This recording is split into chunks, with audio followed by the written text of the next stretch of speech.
परवाह देश की में अब बात चीन की उस अदृश्य शक्ति की करेंगे जिसने अमेरिका में टेंशन का मीटर अप कर दिया है। दुनिया की दो सबसे बड़ी ताकतों अमेरिका और चीन के बीच तकरार का नया दौर शुरू हो गया है। हालात ये है कि हर एक मोर्चे पर दोनों ही देश एक दूसरे को चुनौती देने से नहीं चूक रहे हैं। इस बीच अब शी जिनपिंग ने अमेरिका को सीधी चुनौती देते हुए अपने उस अदृश्य शक्ति की झांकी दिखाई है जो विनाश का दूसरा नाम है। चीन के आसमान में उड़ान भरती ये वही अदृश्य शक्ति है जिससे पेंटागन में हलचल तेज हो गई है। बैठकों का दौर शुरू हो गया है। जंग की तैयारी का अलार्म बजने लगा है। दरअसल एक तरफ जहां पूरी दुनिया ट्रंप के टैरिफ नीति के आगे झुक रही है, तो वहीं जिनपिंग आंख में आंख डालकर ट्रंप को जंग की चुनौती दे रहे हैं। अपनी सैनिक क्षमताओं में तेजी से इजाफा कर रहे हैं। न सिर्फ आसमान बल्कि जमीन से लेकर समंदर पर एक ऐसा चक्रव्यूह तैयार कर रहे हैं जिसकी जद में अमेरिका भी है। लेकिन जिनपिंग की इस तैयारी का जवाब देने के लिए ट्रंप भी तैयार हैं। ऐसे में इंडो पैसिफिक क्षेत्र में जंग के सायरन का शोर तेज हो गया है। सवाल यह है कि क्या जिनपिंग दुनिया में महायुद्ध छेड़ना चाहते हैं? क्या चीन अमेरिका को सीधे जंग की चुनौती दे रहा है? ये वो सवाल है जो अमेरिका के साथ साथ पूरी दुनिया के लिए शुभ संकेत नहीं है। आखिर जिनपिंग का जंगी मकसद क्या है? हमारी इस रिपोर्ट में देखिए। दुनिया का सुपर बॉस बनने की हनक जिनपिंग में है।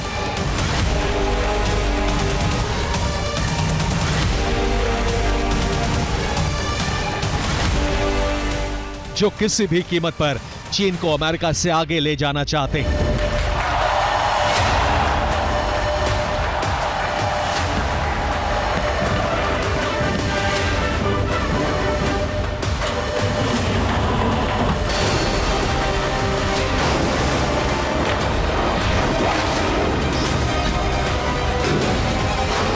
हथियारों की होड़ में अमेरिका से भी आगे निकलना चाहते हैं।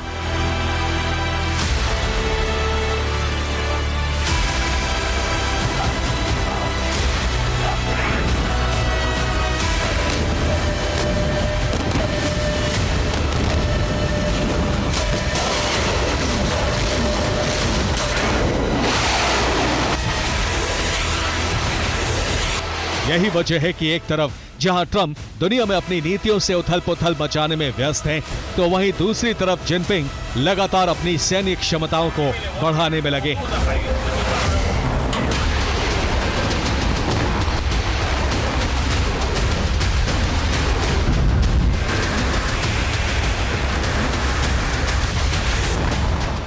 जिसका ताजा प्रमाण है आसमान में उड़ती चीन की ये अदृश्य शक्ति। ये ना फाइटर जेट है और ना ही मिसाइल, ना तोप है ना एटम बम, बल्कि विनाश का दूसरा नाम बन चुका ये वेपन ड्रोन है जिसने आधुनिक युग में युद्ध की परिभाषा बदल दी है। चीन के खुले आसमान में उड़ते इस बॉम्बर ड्रोन ने ट्रंप और उनके सहयोगियों की चिंताएं बढ़ा दी।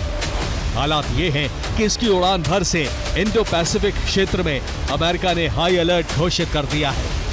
आधुनिक युग में युद्ध अब जमीन पर कम और आसमान में ज्यादा लड़े जा रहे हैं। ऐसे में अब चीन भी अपनी आसमानी ताकत को मजबूत कर रहा है और इसी बीच चीन ने अपनी आसमानी ताकत की झलक दिखाई है जो अमेरिका को सीधी चुनौती माना जा रहा है।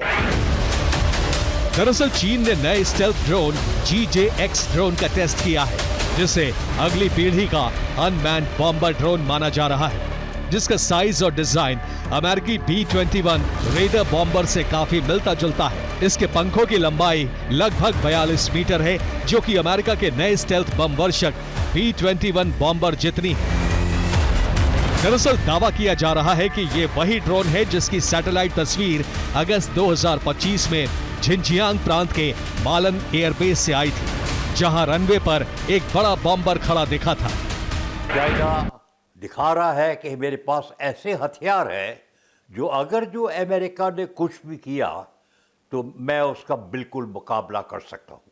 तो बिल्कुल ठीक आपने बोला, ये फ्लाइंग ड्रोन विंग जो बॉम्बर बनाया है, अनमैन्ड बॉम्बर, वो अमेरिका के B-21 से भी ज़्यादा तगड़ा लग रहा है, क्योंकि ये बॉम्बर जो अमेरिका ने इस्तेमाल किया था ईरान में किया था, और ये जब भी धमकी देता है चाइना को तो ये बॉम्बर अमेरिका गुआम भेज देता है। ऐसा ड्रोन चाइना ने बनाया है अमेरिका को धमकी देने के लिए। जानकारों का मानना है कि चीन का ये बॉम्बर अमेरिका के B-21 बॉम्बर से मेल खाता है और यही अमेरिका की टेंशन की सबसे बड़ी वजह है, क्योंकि अगर ये अमेरिका के B-21 जैसा है तो फिर ये न्यूक्लियर तबाही भी ला सकता है।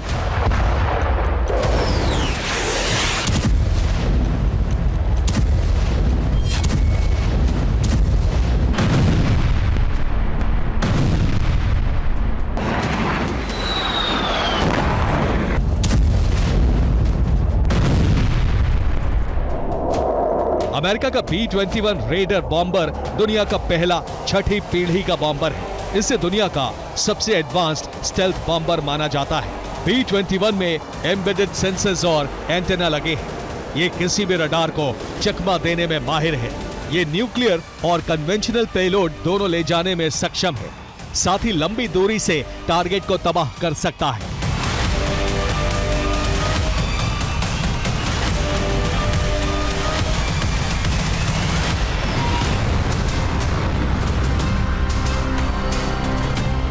हालांकि चीन की तरफ से अभी तक आधिकारिक रूप से ये नहीं बताया गया कि GJ-X का मकसद क्या है, लेकिन B-21 से चीन के GJ-X की समानता अमेरिका की धड़कनें बढ़ा रही है। इस शताब्दी में ड्रोन्स बहुत चलेंगे और B-21 बॉम्बर जो अमेरिका का था, इतना बड़ा स्टेबल बॉम्बर, वो बिल्कुल ऐसी हरकत कर सकता है बॉम्बिंग के साथ कि कोई भी देश में वो परमाणु हथियार भी गिरा सकता है।